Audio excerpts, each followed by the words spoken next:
Mountaintop History, a podcast from the Thomas Jefferson Foundation at historic Monticello. My name is Olivia Brown.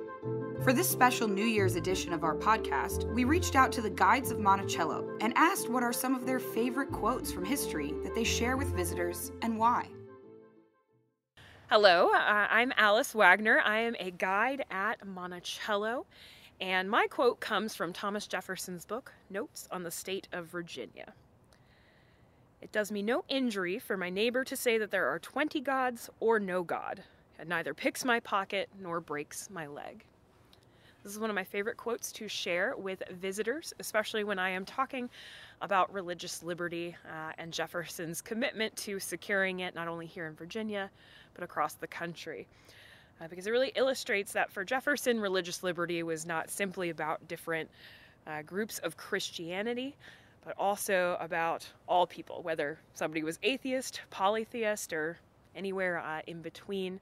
They should all have that freedom of religion, the ability to choose for themselves what they believed in. And he thought this would be vital to the success of the United States.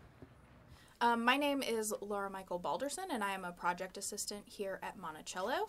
And I have a quote from a letter from 1819 written by Ellen Randolph Coolidge to her mother, Martha Jefferson Randolph. And this is a letter that I really like because it has so many interesting insights into the family life of Jefferson's grandchildren in particular. They are in Richmond. It's not the social season, so there's not very much happening. And Ellen is sort of writing a report as an older sister that she is sort of forcing her younger sisters to see the world and get out and do things, as she says. And her sisters kind of want to stay at home and read novels. But the quote is, "Virginia's teeth are done. There was so much to be done that it took 2 settings of more than 2 hours each. Her mouth is liberally spangled by the number of gold plugs, and Harriet says glitters most beautifully when she opens it by candlelight." And I just love that there are so many insights into different people's personalities, and that Ellen here is sort of reporting back that she has taken care of her sister's dental health right. She is being a good big sister here, but then she also has a sense of humor about how her sister is sort of a young debutante, but also has now a very glittery mouth. Hi, my name is Ethan. I'm a tour guide at Monticello. One of my favorite Jefferson quotes comes from a letter to Benjamin Rush that he wrote in September 1800. He wrote, "I have sworn upon the altar of God eternal hostility against every form of tyranny over the mind of man." And I like that because it sums up his belief that the human mind should be free and that people should be allowed to think for themselves and follow thought wherever they wanted to.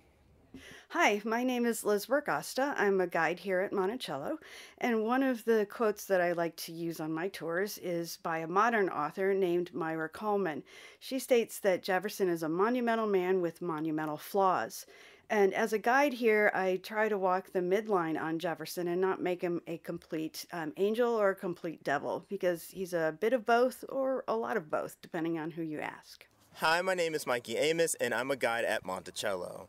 The quote that I have prepared today comes right from the build-up to the election of 1800, which had Democratic-Republican candidate Thomas Jefferson running against the Federalist candidate John Adams. And at this time, the Federalist political party is very much afraid of a Thomas Jefferson candidacy, or at least a possibility of it. In fact, the leader of the Federalists, Alexander Hamilton, is quoted as saying to one of his colleagues, "Perhaps supporting an Adams presidency is quite possibly the only thing that can save us from the fangs of Thomas Jefferson."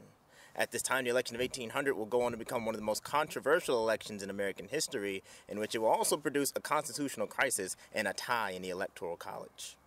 Hi, my name's Richard. I'm a tour guide here at Monticello. I want to share with you a quote from President John F. Kennedy in a famous toast at a White House dinner in honor of 49 Nobel Prize winners. Kennedy said, "I think this is the most extraordinary collection of talent, of human knowledge that has ever been gathered together at the White House, with the possible exception of when Thomas Jefferson dined alone." I love this quote because it shows how Jefferson was regarded as having a great curiosity for knowledge, and he loved to learn new things and to share that knowledge with others. His home reflects that in his collections, in his library, and his scientific instruments. And so I hope you'll come here and see for yourself. He loved to share knowledge with others. as do we here at Monticello. Hi, I'm Virginia McDonald, and I have a favorite quote that I use on my behind-the-scenes tours that relates to Jefferson's oldest daughter, Martha Jefferson Randolph. Before I do the quote, I just want to tell you briefly about her. She's his only surviving child. She's given birth to 13 children, rearing 11, educating them. She has moved her family to Monticello when Jefferson retired, and her husband is declining both emotionally and financially and has been estranged from the family. And she's 50 years of age when she writes this letter to her daughter, Virginia Jefferson Randolph. And I read this quote on my tour because I love the language, and if I just say it, people will think I'm using contemporary language. She's not happy in her alcove bed. She wants out of it. So here we go.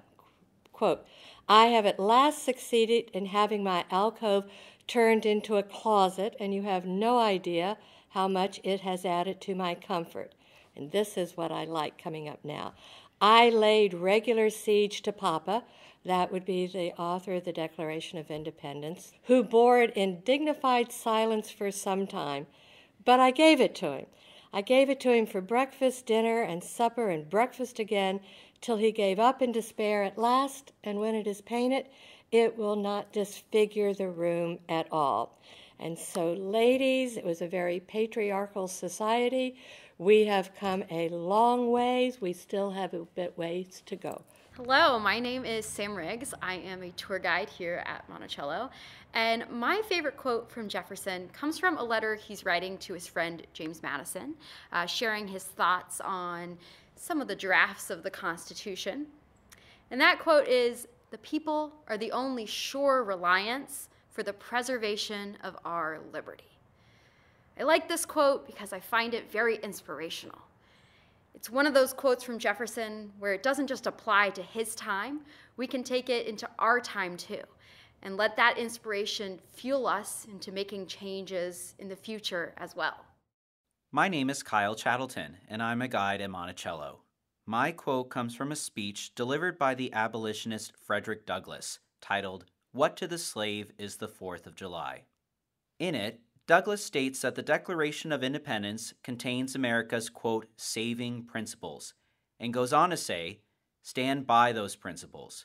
Be true to them on all occasions, in all places, against all foes, and at whatever cost."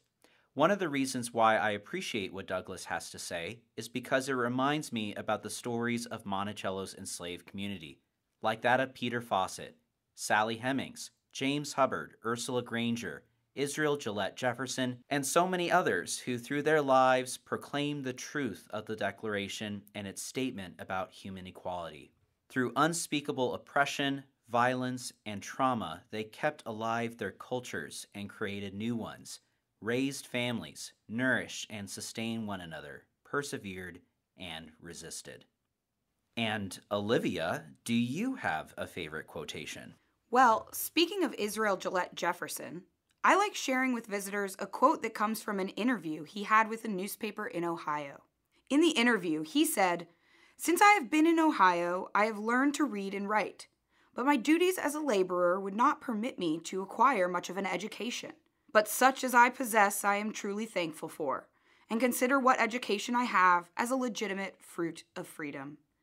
I think this quote gets into what you were talking about earlier, the spirit of perseverance, resilience, and resistance that we find in so many stories like his. Plus, it gets into an idea that all of us here at Monticello firmly believe, that sharing knowledge and getting an education is incredibly powerful and transformative.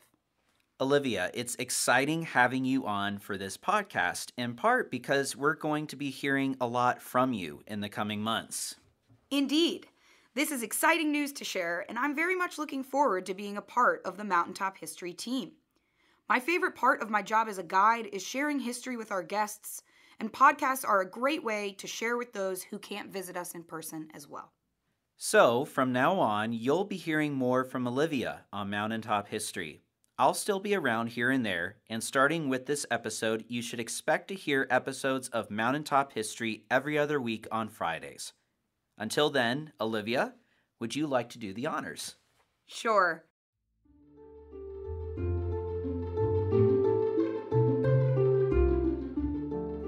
been another edition of Mountaintop History, a collaboration between WTJU and the Thomas Jefferson Foundation. To learn more and to plan your next visit, go to our website at monticello.org. Boom. Podcast. Podcasted.